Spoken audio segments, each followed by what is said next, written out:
दोस्तों, आपने कुछ समय पहले मोमो चुड़ैल या मोमो गेम के बारे में ज़रूर सुना होगा। आखिर क्यों मोमो को श्रापित कहा जाता है?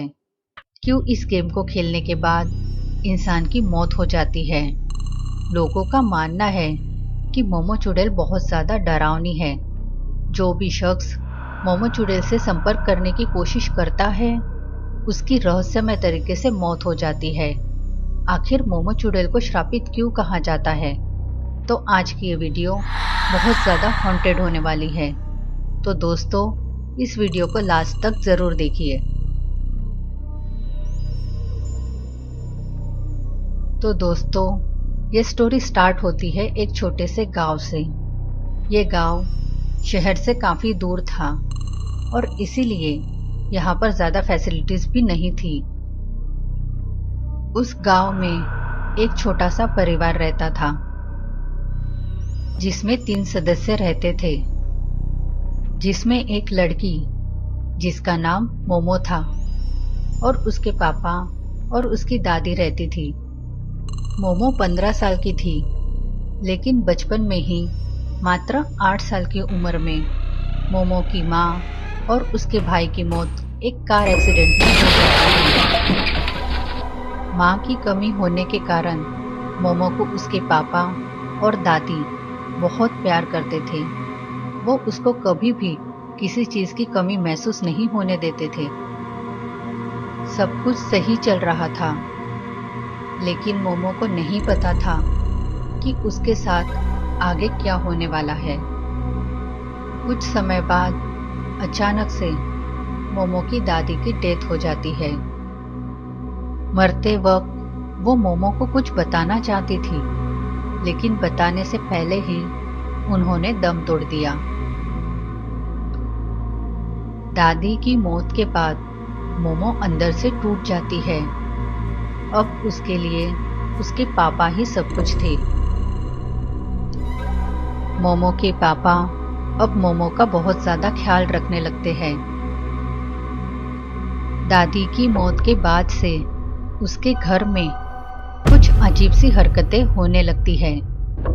गांव वालों का ऐसा कहना था कि रात के वक्त मोमो के घर से किसी के चिल्लाने की आवाज़ आती थी।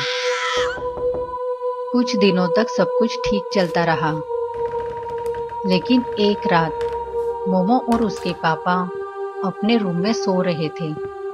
तभी उसके पापा की अचानक से चिल्लाने की आवाज़ आती है। इससे मोमो की नींद टूट जाती है। जब मोमो अपने पापा के रूम में जाकर देखती है, तो वो देखती है कि उसके पापा नीचे जमीन पर गिरे हुए हैं और उनको हार्ट अटैक आया है। ये सब देखकर मोमो बहुत ही ज्यादा डर जाती है और वो अपने पापा को उठाने के लिए उनके पास जाती है, लेकिन उसके पापा नहीं उठते। मोमो अपने पापा को बचाने के लिए घर से बाहर निकलकर डॉक्टर को बुलाने जाती है, लेकिन मोमो जहाँ पर रहती है वो एक छोटा सा गांव होता है, जिसकी वजह से वहाँ पर मेडिकल लाइन की कोई भी फैसिलिटीज नहीं होती और इसी वजह से मोमो को वहाँ पर कोई भी डॉक्टर नहीं मिलता। मोमो भागते भागते अपने घर वापस आती है। मोमो घर आकर शहर के एक इमरजेंसी हेल्पलाइन नंबर पर कॉल करती है। उस हॉस्पिटल से मोमो के घर के लिए एक इमरजेंसी एम्बुलेंस भेज दी जाती है, लेकिन मोमो का गांव उस शहर से काफ़ी ज़्यादा दूर होता है और इसी वजह से उस एम्बुलेंस को मोमो के घर तक आने के लिए काफ़ी ज़्यादा वक्त लगता है और इसी वजह से मोमो के पापा को टाइम पर ट्रीटमेंट ना मिलने की वजह से उनकी डेथ हो जाती है।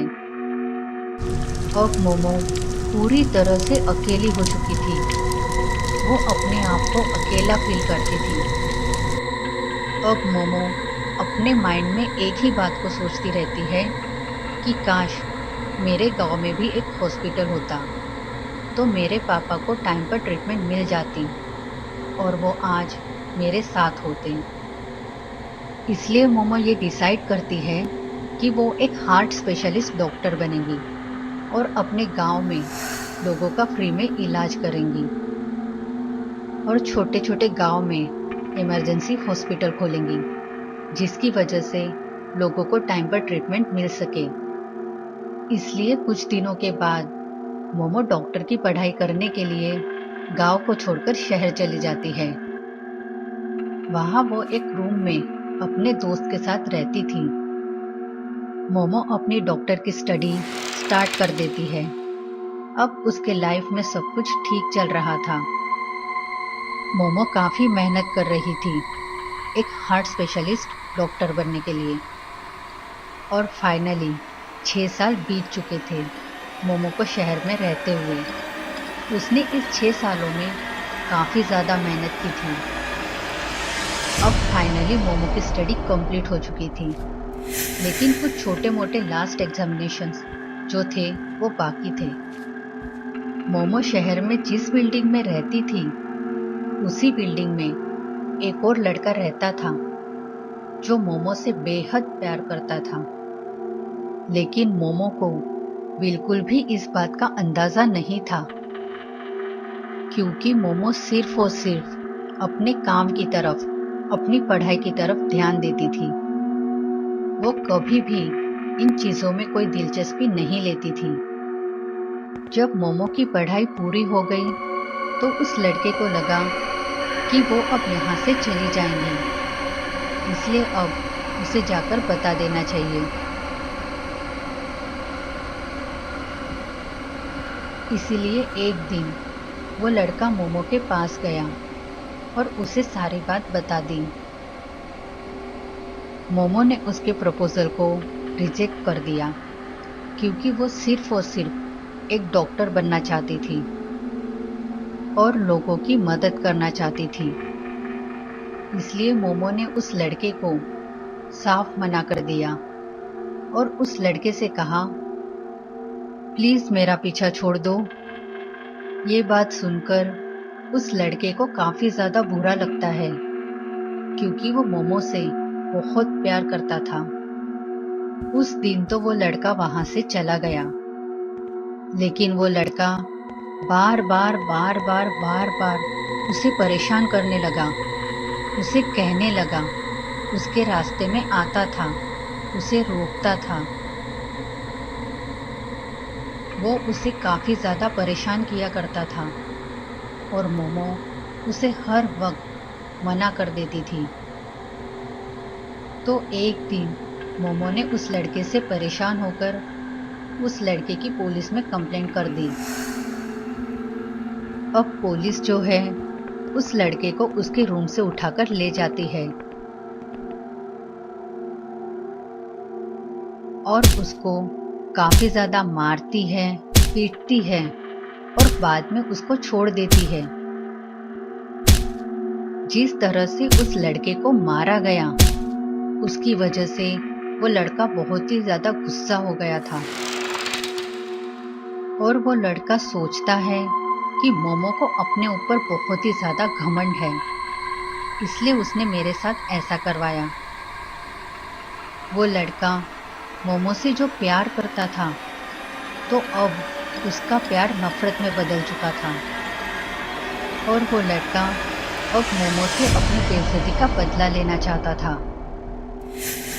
एक दिन मोमो अपनी कॉलेज की लाइब्रेरी में स्टडी कर रही थी और उसको उस लाइब्रेरी में स्टडी करते हुए रात के 10 बज जाते हैं और उसे पता ही नहीं चलता कि काफी ज्यादा रात हो चुकी है। इसलिए मोमो फटाफट बैग पैक करके अपने घर के लिए निकलती है। मोमो का घर जो है वो कॉलेज से काफी ज्यादा दूर था और उसके घर का जो रास्ता होता है उसके कॉलेज से, वो भी काफी ज्यादा सुनसान होता है और वो एक घने जंगल के बीच में से होते हुए जाता है। मोमो जो है वो रात के 10 बजे उसी सुनसान रास्ते से अपने घर जाने के लिए निकल जाती है। मोमो को नहीं पता था कि अब उसके साथ क्या होने वाला है। जो लड़का मोमो से प्यार करता था वही लड़का उस रात मोमो का रास्ता रोकता है और उसके साथ 5-6 लड़के और भी थे। और रात भी काफी ज्यादा होती है और इसी वजह से उस रोड पर कोई नहीं था। वो लड़का मोमो के साथ फिर बदतमीजी करने लगता है और वो लड़का मोमो से कहता है, तुझे बहुत ज्यादा घमंड है ना अपने ऊपर। मोमो अब काफी ज्यादा डर जाती है। प्लीज मुझे जाने दो। उस लड़के के साथ जो 5-6 लड़के थे वो मोमो को घेर कर खड़े होते हैं। मोमो जोर जोर से चिल्लाने लगती है। वो लड़का अपने साथ कुल्हाड़ी लेकर आया था और वो लड़का मोमो से कहता है, तुझे अपनी खूबसूरती पर बहुत ज्यादा घमंड है ना। ये बात बोलकर वो लड़का उस कुल्हाड़ी से मोमो के मुंह पर बहुत जोर से मार देता है। वो कुल्हाड़ी मोमो के मुंह में अंदर तक चली जाती है, जिसकी वजह से उसका फेस अंदर तक फट जाता है। उसका पूरा फेस कटने के बाद जो लड़के उसके साथ थे उन लोगों को अंदाजा नहीं था कि उनका दोस्त मोमो के साथ ये करने वाला है। इस चीज को देखकर उन 5-6 लड़कों में से 2-3 लड़के बहुत ही ज्यादा घबरा जाते हैं और सारे ही लड़के मोमो को उसी कंडीशन में छोड़कर वहां से भाग जाते हैं और मोमो वहीं पर तड़प तड़प कर मर जाती है। आज भी कहा जाता है कि मोमो उस रास्ते पर दिखाई देती है क्योंकि उसका जो सपना था वो पूरा नहीं हुआ। क्योंकि जो सपना था कि वो एक हार्ट की डॉक्टर बने और सबका मुफ्त में इलाज करे और जगह जगह पर छोटे छोटे गांव में हॉस्पिटल खुलवाए, लेकिन ये सपना उसका अधूरा ही रह जाता है। उसके सपने अधूरे रहने की वजह से या फिर उसकी ख्वाहिश अधूरी रहने की वजह से या फिर लड़कों से बदला लेने के लिए जिन्होंने उसके साथ ऐसा किया था, इसी वजह से मोमो मरने के बाद एक चुड़ैल के रूप में बदल जाती है उन सब से बदला लेने के लिए। अब मोमो जो है एक फटे मुंह वाली, मतलब एक डरावने फेस वाली एक चुड़ैल बन जाती है। उसने उन सभी लड़कों को मार दिया जो उस वक्त वहां थे और कहते हैं उनमें से कोई भी जिंदा नहीं बचा उस इंसिडेंट के बाद। कहा जाता है आज भी मोमो की आत्मा उसी रोड पर भटकती है। उस रोड को अब श्रापित माना जाता है। जिस जगह पर मोमो की मौत हुई थी वहां पर कोई भी शख्स दिन के समय में भी जाने से डरता है। कुछ साल पहले एक लड़के को ये सब मजाक लग रहा था और इसी मजाक के चलते वो ठीक उसी जगह पर जाता है जहां मोमो की डेथ हुई थी और वो जोर जोर से मोमो का नाम लेने लगता है। मोमो, कहाँ हो तुम? मोमो। लेकिन उसे नहीं पता था कि उसके साथ क्या होने वाला है। तभी अचानक से उसके सामने मोमो का डरावना चेहरा उसके सामने आ जाता है। मोमो उस लड़के के चेहरे पर कुल्हाड़ी से मारती है, जिसकी वजह से उसका फेस ठीक वैसे ही फट जाता है जैसे मोमो का फेस फटा था। तब से कोई भी रात के समय मोमो का नाम नहीं लेता। कुछ टाइम बाद वो एरिया सील कर दिया जाता है। तो दोस्तों, ये थी मोमो के पीछे की सच्ची कहानी। अगर आपको आज की वीडियो अच्छी लगी हो तो वीडियो को लाइक ज़रूर करें और अगर आपने अब तक चैनल को सब्सक्राइब नहीं किया है तो ज़रूर कर दीजिए ताकि आपको आने वाले नए वीडियो के नोटिफिकेशंस मिलते रहे।